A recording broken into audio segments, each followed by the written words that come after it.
Gracias.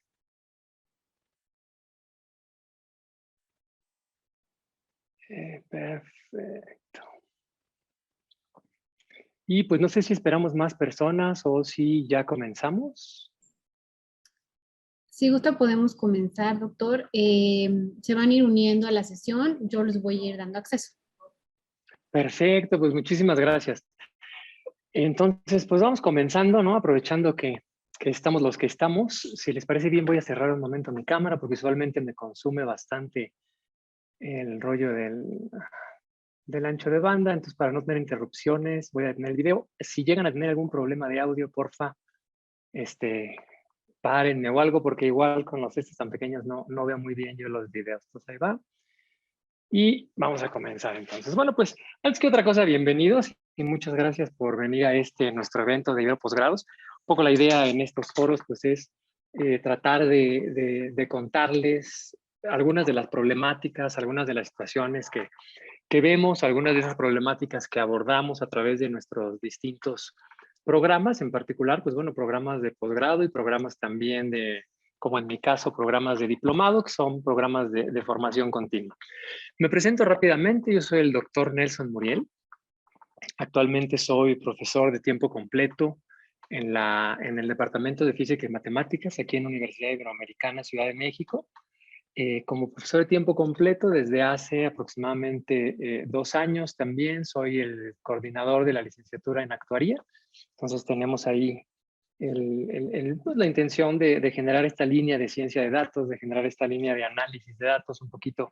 Por eso es que me metí a hacer esta coordinación o esta colaboración con el Departamento de Educación Continua, que es el que dirige la doctora Hilda Chávez, son los nombres que ven ahí. Ella es la directora del Departamento de Educación Continua.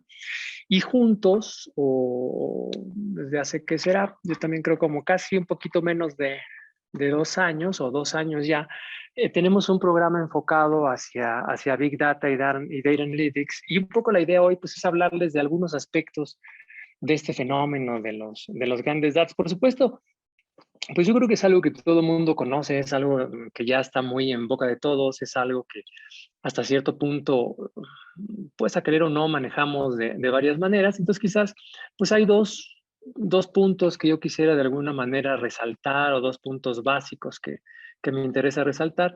Uno de los cuales para mí es la reiterada importancia del trabajo con los datos, la necesidad imperante de crear una cultura pues, más sólida de datos, de tener cada vez una mayor conciencia de que la decisión basada en datos es una mejor decisión por varias razones. Entonces hay varias maneras de ilustrar eso y hoy yo pretendo ilustrarlo a través de unas investigaciones quizás de un campo lejano, que son investigaciones basadas en estudios de hace algún tiempo, estudios que tuvieron su lugar en los principios del 2000 y luego en la segunda década del 2000 un poco, que tratan de ver cuál es la facilidad o la dificultad que tiene uno para hacer predicciones, por más experto que sea en su campo, ¿no? Son estudios que a mí me parecen muy interesantes y que creo que pues ilustran un poco por qué, por qué es importante tomar decisiones en datos, basadas en datos. Y la otra es pues que las decisiones basadas en datos ya no van a ser una opción, ¿no? Van avanzando, van teniendo una tendencia notablemente hacia colonizar todos los campos de la empresa, te dediques o no te dediques al análisis de datos, quieras o no quieras tener injerencia en esos temas, ¿no? Entonces, un poquito la idea de la presentación y justo pues comienzo con esto, que es parte del texto que utilizo para presentar este diplomado del que les hablo, que dice pues la exposición de la sociedad y sus instituciones a grandes cantidades de datos provenientes de distintas fuentes. Y pues ahí me paro, porque claro, no es una exposición necesariamente voluntaria de parte de todos, es una exposición en la que algunos pues somos unos agentes pasivos, probablemente nosotros queremos hacer marketing y se nos impone el hecho de que ahora para hacer marketing hay que pensar en los datos del teléfono y en los datos de la compu y en los datos de lo que vio en la televisión y hay que usar el Waze y hay que usar el Map y hay que usar el Facebook y hay que usar el Twitter y hay que usar un montón de herramientas que posiblemente por un lado sí nos dan mayor información, pero por otro lado también nos proponen una serie de retos nuevos que de alguna manera resuenan tanto sobre nuestra infraestructura, como sobre nuestra preparación, como sobre nuestra forma de seleccionar personal, etcétera, ¿no? Entonces, esta exposición, como que yo siento que no es una exposición completamente nimia ni siempre voluntaria, pero está ahí, es una exposición muy masiva a grandes cantidades de datos y hace que la analítica de datos, que es toda esta conjunto de técnicas de manejo de software mayor o menor complejidad para generar fuentes de información, para validar, para limpiar, para utilizar esas fuentes de información, se esté volviendo algo cada día más importante precisamente porque la tendencia de este manejo de datos es irse colando a todos los rincones, ¿no? Si trabajas en hacer autos, hacer ventiladores o vender cafés con tu familia, es muy probable que vayas a necesitar utilizar esta técnica en algún momento de una o de otra forma. Y dice para transformar datos crudos en inteligencia, conocimiento, innovación y valor. Y ese es parte del reto. Parte del reto es que los datos crudos, pues los datos no hablan, como dijera un filósofo, los datos están ahí y el que habla es uno. Pues para hacer que los datos se conviertan en acción inteligible, acción sobre la cual nosotros podemos actuar, pues es necesario contar con una serie de herramientas, ¿no? Herramientas que, por cierto, pues han evolucionado bastante y cada vez facilitan más que sea cual sea la formación que tenga uno, se pueda hacer la aproximación hacia los datos, ¿no? Entonces, pues ese es más o menos el sabor de la idea que tengo de cómo está funcionando la ciencia de datos, una exposición que nos hace cambiar hábitos, ¿no? Sí, ok. Entonces, lo primero es quizás la defensa de por qué creo que decidir usando datos sea mejor que decidir usando cualquier otro método. Y quizá debemos empezar pues por pensar que a pesar de que sea pequeña nuestra empresa, o sea mediana, o sea grande, o estemos en industria automotriz, o estemos en educación, o estemos en producción de muebles, o estemos en, como ahorita que está llegando un paquete, pues estemos en entregar paquetes, en que sea óptima la entrega, que llegue a tiempo, en producir iPads, etcétera, pues somos una institución que necesariamente tiene varias áreas, ¿no? Un poco mi dibujito ahí, mi imagen trata de ilustrar, pues varias manos diferentes, varias opiniones diferentes, poniendo sobre la mesa ideas complementarias de un tema común, que es la resolución de los problemas de la empresa. No todos los problemas son así, obviamente, pero algunos de los problemas, pues sí necesariamente involucran varias áreas, y en ese involucrar varias áreas, también involucras varios niveles de jerarquía. Entonces, bueno, pues hay distintas decisiones que se toman a nivel gerencial, hay otras que se toman a nivel más directivo, hay otras que se toman en foros verticales, donde tú con tu equipo y tu jefe decide, otras que se toman en foros diagonales, donde tú con el jefe de otra sección, otras que se toman de forma internacional, etcétera, etcétera. Y todas ellas a veces dependen del outlook económico, ¿no? O sea, la incertidumbre que rodea el precio de los insumos, qué va a pasar con el precio del gas, con el precio del aceite, qué va a pasar con el comercio hacia el este, qué va a pasar con los precios en Europa, qué va a pasar con la electrización de los coches de Volkswagen, qué va a pasar con una serie de cosas que tenemos necesariamente que ir haciendo pronósticos, ¿no?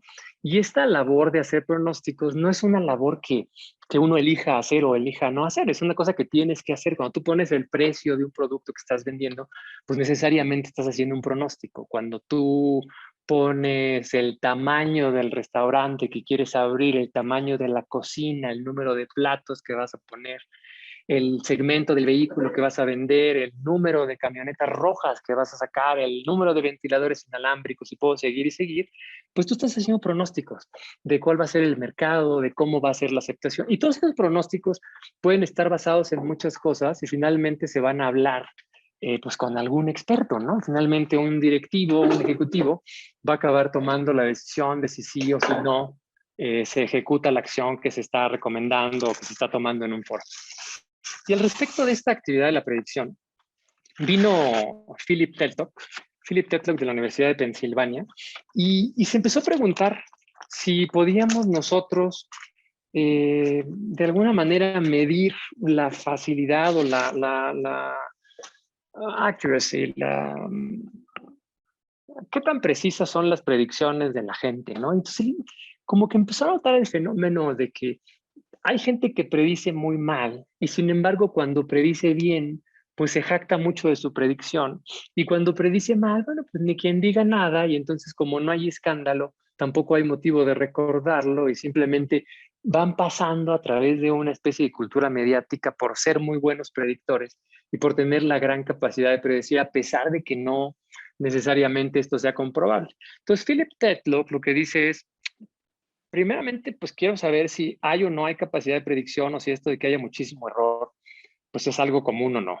Y él lo que empieza es a preguntarle a mucha gente durante muchos años, me refiero fue de 1984 a 2004, empieza a preguntarle a gente qué cree de cosas políticas, qué cree, cuál es su outlook económico, cuál es su outlook financiero, y empieza a variar los horizontes, ¿no? Y en esta variación de horizontes hace un registro de la certeza, y ese registro de la certeza se convierte hasta casi en una broma, porque empieza a aparecer en distintos fuentes con textos como esto, ¿no? El experto promedio era aproximadamente tan acertado como un chimpancé lanzando dardos. Lo cual es una imagen graciosa, por supuesto, no, su investigación no comparaba a los expertos con los chimpancés, pero pensando que un chimpancé que lanza dados en según qué circunstancias le atinará con una probabilidad igual a no, pues lo que está diciendo esta frase es, pues básicamente los expertos no parecen tener un poder especial de predicción. Y así pasó durante bastante tiempo en diarios reconocidos. Por ejemplo, aquí tengo una imagen hoy en la mañana o ayer en la tarde, no me acuerdo cuándo fue, busqué Philip Tetlock en The Economist y me salieron esos tres y tres más que estaban abajo, porque ya no saqué. Y que como ves van en distintos momentos del tiempo, ¿no? 2020, 2015, 2009, había unos anteriores y para mí es un medio de comunicación bastante serio que nos habla de un tema que es recurrente, ¿no? Es recurrente a la hora de hacer pronósticos, es recurrente a la hora de hablar de el ambiente macro, es recurrente a la hora de hablar del ambiente de negocios. Eh, ¿Se puede o no se puede hacer predicciones, no? Y digamos, a pesar de que la frase es muy catchy, pues lo que él realmente hizo fue, en una primera etapa, les digo, fue entre 1984 y 2004, lo que hizo fue preguntarle a muchos expertos sobre sus opiniones políticas, económicas, su outlook financiero, etcétera, a un horizonte de un año. Y pues más o menos, va a pasar esto, no va a pasar esto, se van a lanzar misiles, va a entrar la guerra, etcétera, ¿no? Cosas que más o menos con cierta información se podían tratar de predecir. Y nota que al principio la capacidad de cualquier experto es ligeramente mejor que el azar, ligeramente mayor que 0.5. Y sin embargo, conforme aumenta el horizonte a 2 años, 3 años, esa capacidad totalmente se pierde. Eso, por supuesto, es de esperarse, ¿no? En según qué contexto es muy difícil hacer predicciones, es muy difícil hacer predicciones correctas. Y sin embargo, eso no deja que las predicciones sean igual de necesarias, ¿no? O sea, predecir cuál va a ser más o menos el volumen de la industria automotriz es necesario. Cuando yo, pues, quisiera saber de qué tamaño tiene que ser mi producción dentro de 5 años, y eso lo tengo que empezar a planear ahorita, ni modo, lo necesito, ¿no? Entonces, pues, parece ser que basarte únicamente en opinión experta, pues, no es tan acertado, no es algo que necesariamente sea tan recomendable.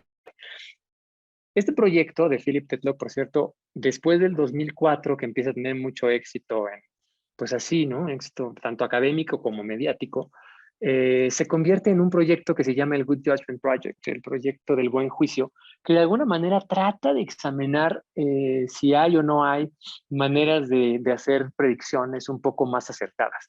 Y eso es como una solución posible, por supuesto, ¿no? Vamos a tratar de que la gente haga mejores predicciones, vamos a tratar de no sé, enseñarles la forma de pensar y te da incluso tiene un libro donde habla de algunos consejos para que tú puedas ser un mejor predictor. No me recuerdo exactamente el título del libro ahora, creo que se llama Super Forecasting el libro, como super predecir, ¿no? Super Forecasting. Bueno, pues está muy bien, pero digamos lo que encuentro es que muy poca gente tiene actualmente esa capacidad y que esa capacidad depende como de tener un cierto mindset, una forma de pensar, etcétera, pues lo cual está muy bien, pero pues no necesariamente, inclusive la medición de sí o no, inclusive la medición de le atinó o no le atinó, pues puede no ser completamente exacta, ¿no? Y ante esto, por lo que se ha optado, o por lo que yo creo que se debería optar en muchos casos, es por utilizar más datos y más modelos y más aprendizaje de máquina y más inteligencia artificial. ¿Tenemos problemas en eso? Pues sí. Tenemos problemas de que efectivamente hay veces que el experto sabe cosas que el modelo no. El experto sabe que dentro de 3 años tal vehículo se descontinúa, yo que sé, cosas que pueden ayudar a matizar lo que el modelo haga y el modelo pues en principio no lo sabía. Mm, Hay poca regulación quizás de quién tiene responsabilidad sobre lo que diga o no diga el modelo. En fin, hay algunos huecos, pues claro que hay algunos huecos. Y sin embargo, a mí me parece que los pronósticos basados en datos pues, son pronósticos que tienen más oportunidad de producirse de forma continua, incorporar una mayor cantidad de información, incorporarla de forma compleja, cambiar de opinión cuando haya que cambiar de opinión sin necesariamente sostener de forma implícita una visión del mundo ni confrontarse consigo mismo porque el modelo ya no funciona, un poco eh, como perder esa dimensión personal en donde simplemente se está tratando de predecir y se está tratando de predecir de la mejor manera posible, ¿no? Entonces, como que mi punto es, pues, predecir usando datos y decidir usando datos eh, apunta hacia una mejor capacidad de decisión, una mejor capacidad de predicción y apunta hacia ir tomando decisiones un poco más no quiero decir objetivas, pero sí justificables, ¿no? Un poco más reproducibles, un poco más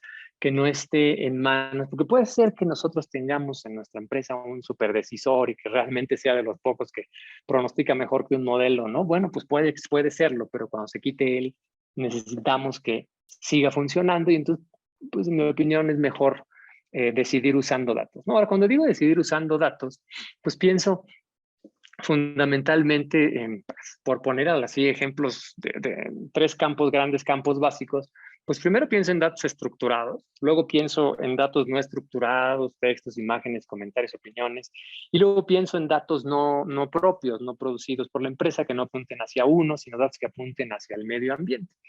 Y ahí empieza un poco pues la necesidad de cómo ir creando una infraestructura, ¿no? Porque necesitamos tener datos estructurados, generalmente son datos autogestionados, datos sobre nuestra producción, datos sobre nuestras actividades, datos sobre nuestras finanzas, datos sobre nuestros clientes, sobre nuestras líneas, etcétera. O sea, son datos propios.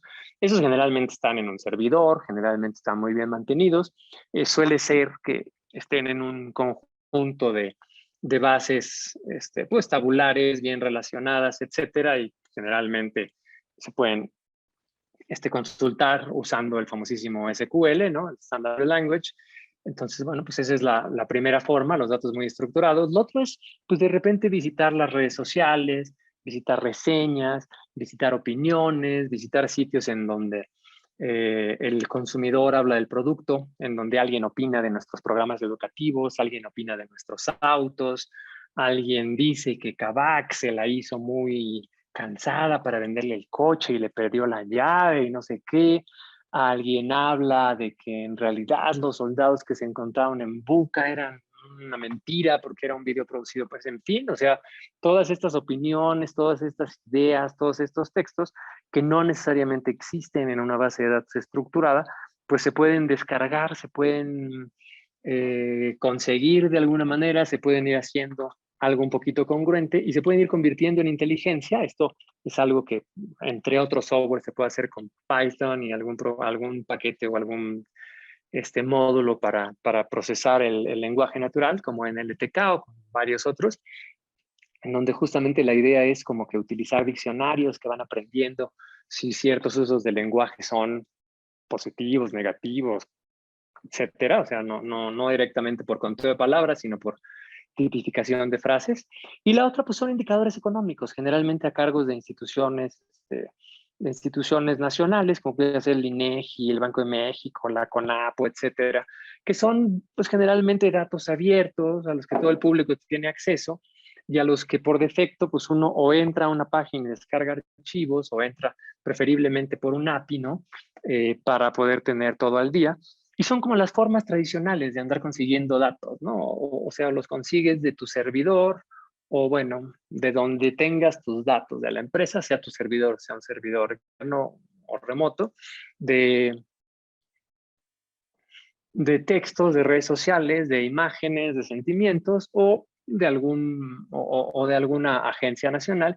Y generalmente con eso tú, pues, como que vas hacia tres caminos. Digo, obviamente hay más caminos, pero son caminos ilustrativos. Uno es la comunicación ejecutiva, necesariamente la posibilidad que tuvieras de, a través de la fuente de datos que tú conseguiste, pues juntar un resumen, hablar de tus hallazgos con gente que no necesariamente tenga expertise en datos. Por eso pongo herramientas como Power BI, como Tableau, que nos ayudan a hacer dashboards interactivos, que nos ayudan a hacer pues toda esta comunicación orientada directamente a la comunicación, no como al análisis muy profundo, sino ya teniendo el análisis a comunicarlo, ¿no? Bastante bonito, dejarlo ahí para que toda la organización lo pueda ver, etcétera. Esa es una, generar resúmenes de forma eh,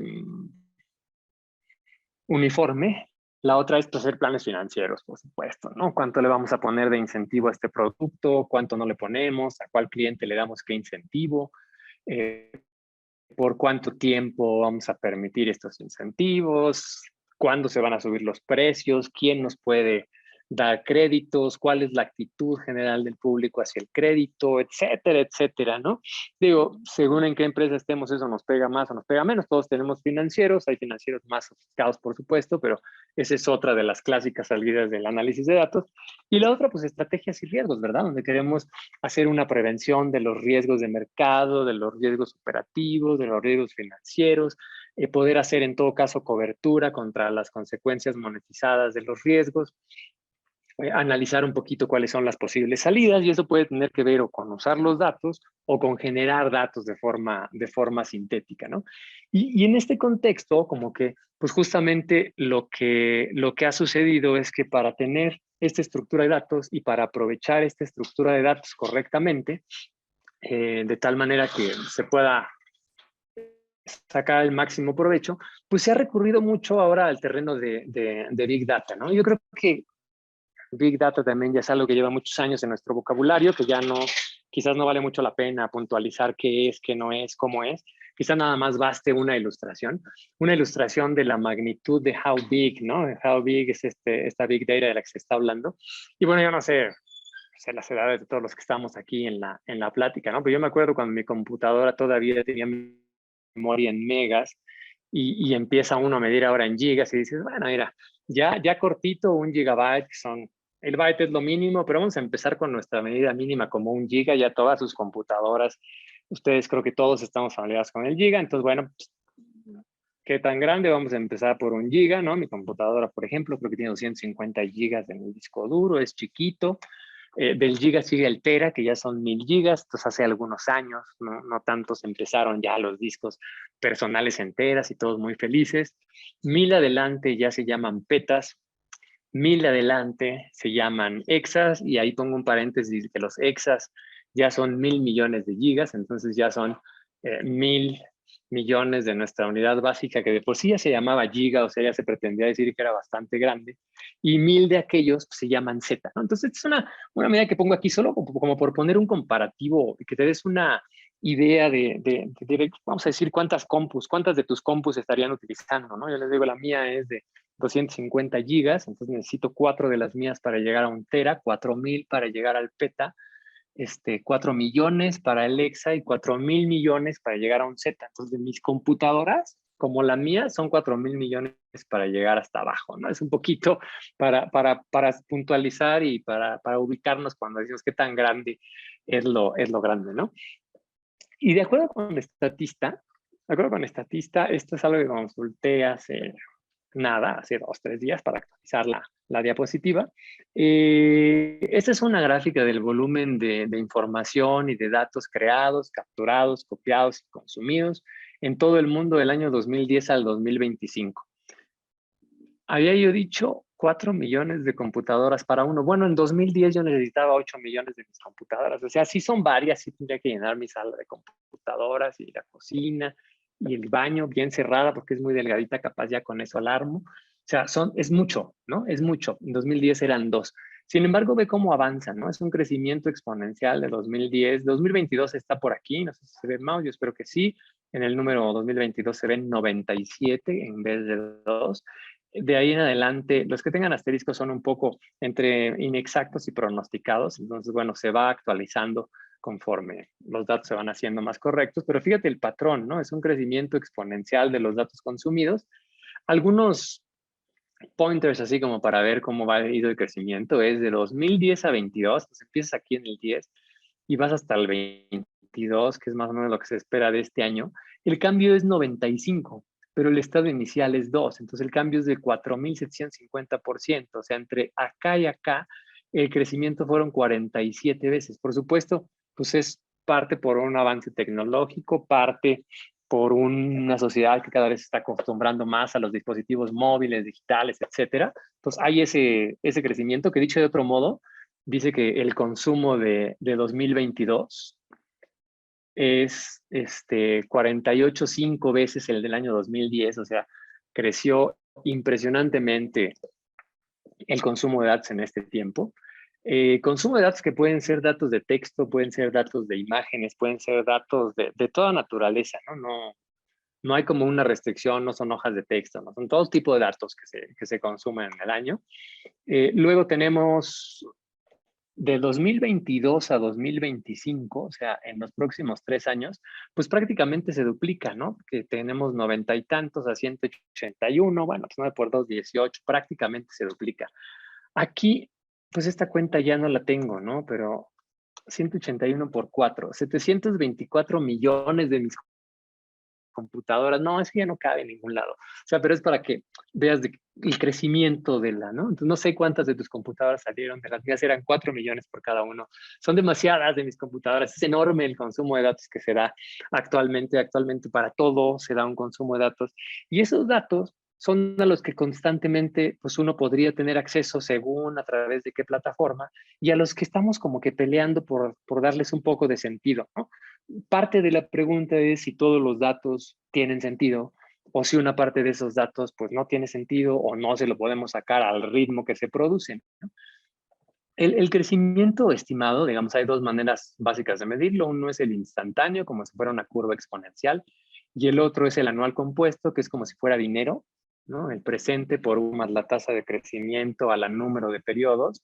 El segundo me da un anual compuesto del 35%, o sea, ojalá que, es altísimo, ¿no? Es altísima la tasa de crecimiento anual compuesta y se estima que siga creciendo de esa manera, ¿no? Y la otra cosa es que de todos estos datos que se consumen, algunos son efímeros. O sea, de hecho, la gran mayoría son datos, ¿no? 2% de ellos se retienen para el 2021, de los que se consumen en 2020, el 2% se retiene. Entonces, no es que todo el dato que aparezca o todo lo que consumimos sean datos que necesariamente queden ahí. Hay datos que se consumen y son efímeros. Entonces, a veces hay necesidad de analizarlos in situ, de tener un contacto pues inmediato, ¿no? Con el generador de datos para poder hacer cualquier tipo de análisis. Esa es más o menos la situación y lo que se prevé o la tendencia que se prevé es que esto siga avanzando, que siga creciendo el consumo de datos, que no, pues no se prevé que se detenga. La idea es que siga creciendo. Por supuesto, pues está la capacidad instalada y es otra cosa que tendría que crecer para que hubiera más datos. Y se prevé un incremento de la capacidad de almacenamiento a una tasa anual compuesta del 19,2%. 19,2% es poco menos de la mitad de la tasa de crecimiento del consumo de datos. Entonces, por supuesto, no se prevé que toda la información vaya a quedar almacenada. Sin embargo, sí se prevé que más información de la que se almacena actualmente se esté almacenando y se pueda seguir analizando, ¿no? Información en muchísimos contextos, ¿no? Información muy, muy vasta, pues como te podrás imaginar, con todos los bytes, con todo el volumen de bytes que se está utilizando actualmente. Y esta aparición de tantos datos también nos lleva pues a la necesidad de cuando planteamos un proyecto de datos de utilizar distintas herramientas, ¿no? Y las herramientas han cambiado. De hecho, hay un video ahí hecho por Katie Nuggets, me parece que se puede encontrar en YouTube, de cómo ha evolucionado en los últimos N años. La última vez que yo lo vi en los últimos 10 años. Y es un video donde van apareciendo distintas herramientas y distintas herramientas van tomando lugar. ¿no? Épocas donde, por ejemplo, SAS o SPSS o Excel tenían los primeros lugares, épocas en donde esa era la forma de hacer el análisis de datos. De repente, empezando el año 2000, pues llega R, y R llega quedito, pero poquitos años después, 2003, 2004, empieza a agarrar un lugar en el análisis de datos porque es un software de código abierto. De hecho, en estas herramientas tecnológicas destaca la participación activa e importante de esos lenguajes abiertos. Fíjense que en la gráfica lo que ven es la participación porcentual para cada uno de los softwares en proyectos de ciencia de datos y machine learning. Entonces, para analítica de datos, ciencia de datos y machine learning, entre 17 y 19, según una encuesta realizada por KD Nuggets, qué participación tiene cada uno de los softwares. Y a mí me llama mucha atención esto, ¿no? Que Python, R Language, Anaconda, TensorFlow, Scikit-learn, hasta cierto punto podría una parte de Tableau, pero en realidad es así, ¿no? Apache Spark, ¿no? También podría ser que dices, bueno, pero seguro Python, R, TensorFlow, Scikit-learn, Anaconda, pues son de código abierto, quiero decir, y son gratuitos, los modifica el usuario, una comunidad de usuarios, es un esfuerzo colectivo más que un esfuerzo, pues vamos a decirle, de una corporación. Es un esfuerzo colectivo que va mejorando los softwares y cada vez más y más y más están en pues en este ámbito, ¿no? En particular, el que ha ganado mucho lugar es Python. Python creo que lo empezó a ganar en los 2000 cortos, 2005, 2006, por ahí, y empezó a subir, bajar, subir, subir, y finalmente encontró uno de los primeros lugares como una herramienta muy versátil, seguramente porque es un lenguaje de programación aparte de servir para hacer análisis de datos.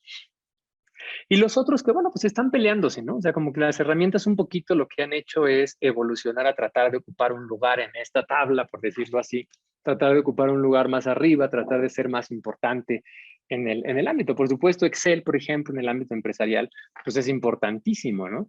SQL, por supuesto, pues sigue una buena parte del flujo de análisis de datos corporativos y se están adaptando a ellos. Entonces es algo muy bueno. Por ejemplo, Excel, pues claro, tuvo que sacar Power BI porque Excel tenía Power Query, tenía Power Pivot, tenía Power View y tenía Power Maps, todos esos add-ins que tú podías empezar a usar para hacer análisis más complejos de datos y que convirtió en una sola herramienta, ¿no? El Power BI, que ahora es donde se está tratando. Y sin embargo, Excel se ha vuelto mucho más poderoso de cuando yo lo conocí hace muchos años. Pues ahora es mucho más poderoso y cada vez tiene más capacidad de manejar grandes cantidades de datos, y SQL, bueno, pues sigue siendo un estándar importante en muchísimos lugares, ¿no? Entonces, en términos corporativos podríamos decir que pues eso está ahí y va a seguir ahí, ¿no? Por otro lado, justo pues hay cambios en las preferencias, ¿no? Por ejemplo, en este año en particular, en la última encuesta que hicieron los de KD Nuggets, notaban que JavaScript ya se estaba utilizando. Entonces JavaScript ganaba mucho espacio en los proyectos de ciencia de datos, y junto con JavaScript también Julia, que es un lenguaje promovido por el MIT, especialmente para cálculo científico, que promete ser mucho más rápido que otros como Python o como R por varias razones de la forma en la que está programado. Promete ser mucho más rápido para hacer cálculos. En experiencia sí lo es, pero pues no sé si en todos los casos. Entonces, está empezando a ganar terreno. Es un lenguaje muy, muy nuevo. Entonces, estamos en la versión 1 punto algo. Apenas acaba de, digamos, estabilizarse. Pero bueno, pues está creciendo y está creciendo, ¿no?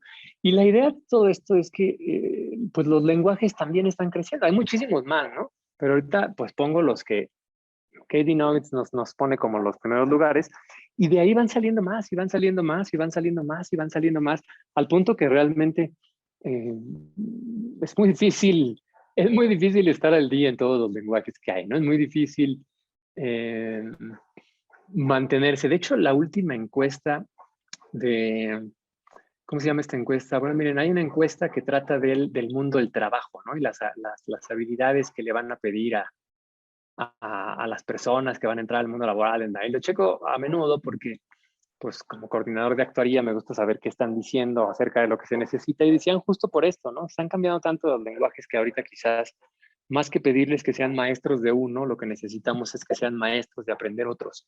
Necesitamos que si mañana yo le digo ya no es en R, ahora es en Python, pues él se cambie de forma natural y sin problemas. Y si yo le digo, fíjate que ahora ya necesito que uses, ya no Tableau, no quiero que uses Power BI, ya no quiero Anaconda, ahora quiero otra distribución, ya no quiero Excel, ahora quiero, ¿no? Que lo puedan hacer de forma natural. Y esto es algo que quizás es un poco contrario a cómo nosotros, o a cómo por lo menos yo fui educado, ¿no? Como que todavía no estaba esta tendencia de decir la importancia de la educación es que aprendas a aprender rápido, sino era que aprendieras ciertas habilidades. Y eso tiene su importancia porque además, pues están, después de que uno hace el análisis de datos, pues el mundo de Machine Learning y el mundo de la inteligencia artificial como tal. Y ahí hay un reporte del estado de inteligencia artificial en el año 2022, en el Tech Trend Reports, esto justo acaba de salir hace poquito, lo hace el Future Today Institute, y nota que el Machine Learning y la inteligencia artificial pues van a invadir básicamente todo, ¿no? Fíjense un poquito lo que dice es que ahorita se usa en todas las industrias, o sea, por supuesto se usa en muchísimas industrias, lo traes en el teléfono, lo traes en la generación de ropa. Parte del motivo por el cual se pudo hacer tan rápido la vacuna del COVID, se dice, es porque se pudo utilizar inteligencia artificial para mezclar distintos patrones y ver y prever que fueran efectivos. Hubo un experimento recientemente de que se podía crear con inteligencia artificial un arma química después de que se amenazó que quizás se usaran allá donde ojalá que no se usen. En todos lados está, pues, ¿no? En todos lados, alguna parte de la cadena tiene inteligencia artificial, resuelve problemas de negocios, sí, efectivamente, sirve para detectar fraude, no sé, los que tengan BBVA lo tendrán clarísimo, ¿no? Que la aplicación lo decide todo, yo no sé si les ha pasado, a mí me ha pasado que no me acepta la tarjeta y ningún ejecutivo te puede ayudar, porque es la máquina la que decide si se te rechaza la tarjeta o no, o sea, él te puede ayudar a abrirla y decir, bueno, vuélvala a pasar, pero si la próxima vez te la rechaza por lo mismo, pues ni modo, o sea, nadie puede ponerle esta transacción es buena y será buena en el futuro, la máquina tiene que ir aprendiendo, pues es una máquina y ni modo, pero es muy eficiente para otras cosas, es una máquina muy eficiente que prevé tus hábitos de compra, te ofrece tarjetas, te ofrece muchas ofertas, ¿no? En otros casos, pues puede mejorar las cosechas, por supuesto, en agricultura. Te puede ayudar a que sea más eficiente tu distribución. Ahora que decía que llega un paquete, bueno, pues para que sea más eficiente la distribución, para que sepas de quién pedir, etcétera. Te puede recomendar series, te puede recomendar productos de consumo, te puede recomendar libros, te puede recomendar mil cosas. Inclusive puede asistir, ¿no? Hace poco miraba yo unos experimentos que estaban haciendo de inteligencia artificial y es un pequeño programa que tú tratan de que tenga el menor código posible y entonces tú le hablas y él reacciona. Y le dijeron, quiero una silla disfrazada de aguacate, o sea, una silla que pretenda ser un aguacate. Y la verdad es que sacó unas sillas muy bonitas que sí parecían un aguacate, o sea, estaban padrísimos unos diseños a través de alimentarla con diseños de muchas sillas y de aguacate. No sacó una trivialidad, ni mucho menos, sacó diseños muy interesantes de sillas, que como dicen los creativos, ¿no? Porque ahí quizás la discusión es si la inteligencia es creativa o si eso es arte o no sé qué, pero pues lo que sacó fue muy interesante, por lo menos como punto de inicio, ¿no? Entonces, por eso dice, pues hasta puede asistir a diseñadores y a escritores en su trabajo, porque efectivamente puede crear piezas, pues bastante interesantes, bastante llamativas, únicamente juntando palabras, como fue en ese caso, ¿no? Entonces, la inteligencia artificial está en todos lados y como dice acá, pues ya está transformando distintos sectores económicos. Por supuesto, porque hay actividades que realizaban personas y que empiezan a realizar robots y las personas, pues bueno, empiezan a servir para otras partes del proceso, pero ya no para esas, y eso puede hacer que el proceso tome la quinta parte del tiempo, ¿no? Por ejemplo, la clasificación de delitos financieros a través de herramientas de inteligencia artificial se puede realizar mucho más rápido que a través de investigación tradicional, de archivos, etcétera, ¿no? Leía recientemente de un ejemplo donde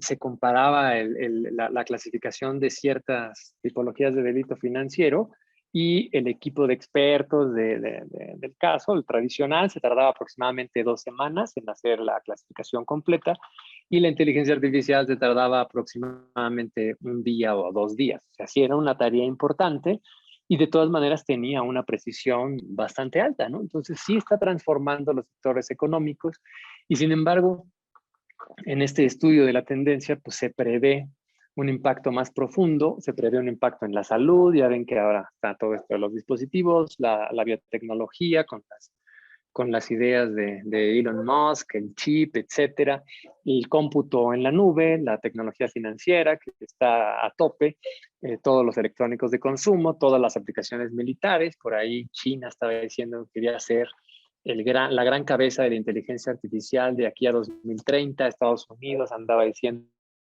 que ya necesitaba misiles con inteligencia artificial para perseguir lead targets y en fin, ¿no? O sea, la inteligencia artificial está empezando a ir a todos los sectores y está empezando a hacerse de tal manera que es un poco inevitable topar con ella, ¿no? Y en esa inevitabilidad yo creo que una consecuencia es la necesidad de capacitarse laboralmente, o sea, va a ser hasta cierto punto inevitable que si trabajes donde trabajes, la veas, ¿no? Entonces, yo les decía que tenemos ese diplomado de ciencia de datos y de analítica de datos, y pues han venido gente de todas las industrias, ¿eh? Por ejemplo, me recuerdo mucho de tener una periodista, de tener gente de marketing y de tener gente de datos abiertos de México. Quizá datos abiertos es el que más entiendo, ¿no? Pero la periodista necesitaba, pues porque escribía opinión política y quería escribirla un poco más basada en datos. Gente de la industria automotriz, pues bueno, porque quiere hacer mejores pronósticos en la industria, etcétera. O sea, como que de todos lados nos ha tocado y creo que eso refleja una necesidad genérica de capacitación. Hay una revista, me parece que se llama Big Data Tech o algo por el estilo, y leía yo ahí a Srinivas Rao, el director de recursos humanos de SAS India, que decía en una pieza muy breve que con la inteligencia artificial, el machine learning y la analítica de datos que están ganando cada vez más terreno, empieza a surgir un hueco en muchas organizaciones, en el sentido que el personal que tienen contratado, pues no necesariamente está capacitado para manejarse ni con datos en el sentido de entenderlos muy a fondo, ni tampoco necesariamente con modelos en el sentido de poder programarlos. Y ahí yo creo que se hace un poquito como si fuera un embudo, ¿no? O sea, por un lado, hay una necesidad de capacitación, por un lado hay una necesidad de crear una cultura de los datos, tomando en cuenta, digamos, todo el panorama pues, se necesitan los datos para decidir porque nos van a dar una precisión más importante sobre el entorno financiero, económico, etcétera. Podemos complementarla con los medios del experto perfectamente, pero sabiendo que esas tienen sus debilidades. Y al pasar por los filtros de los datos, pues en algún momento vamos a estar en el terreno de inteligencia artificial, machine learning, predictive analytics, etcétera, y vamos a necesitar usar las herramientas. Ahora, en el presente eso puede significar como dice ahí, upskilling, ¿no? El generar nuevas habilidades. Pero también del lado de las tendencias de la propia inteligencia artificial, hay como que una intención de disminuir el costo de entrada, por decirlo así, ¿no? Entonces, justo en el reporte que mencionaba hace rato de las tendencias tecnológicas 2022, una de las tendencias es la generación de machine learning con poco código o sin código, ¿no? Está la aplicación de Apple No Code, el Google Clouds Auto Machine Learning o el Make ML, o inclusive los que trabajan con la suite de Microsoft tienen Microsoft Power Apps, todo lo cual son intentos de generar flujos inteligentes, flujos que nos den valor, inteligencia, conocimiento, etcétera, con mínimo código posible. El costo siempre es que el código generado de esa manera no necesariamente es código óptimo, que sí corre y sí hace lo que nosotros queremos que haga, no necesariamente lo hace de la mejor manera posible y sin embargo lo hace, ¿no? Entonces, como que esa es una de las cosas hacia donde va y otra de las cosas hacia donde también una tendencia hacia donde va que como que complementa esto y nos hace pensar más en la necesidad de la capacitación, es que antes quizás uno hubiera pensado que solo un negocio relativamente grande iba a tener pues suficiente capital para tener un servidor y necesitar el manejo de datos, cuando en realidad ahora pues todo el uso de lo que se llama computación sin servidores o servidores en la nube o servidores remotos, pues facilita que organizaciones incrementalmente pequeñas tengan acceso a todo esto, ¿no?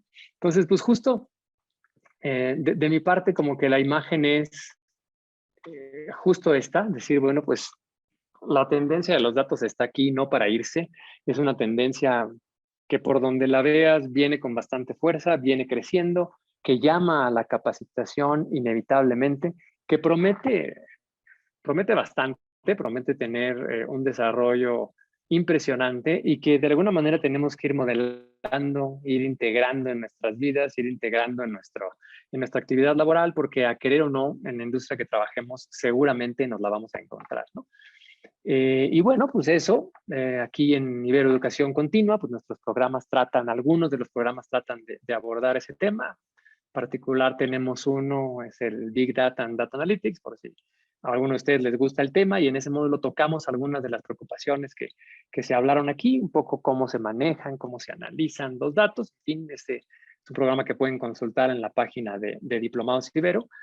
Y yo creo que yo ya voy a ceder el micrófono por si me quieren ustedes hacer alguna pregunta o por si el siguiente ponente ya quisiera comenzar. Voy a dejar de compartir y voy a iniciar mi video de vuelta.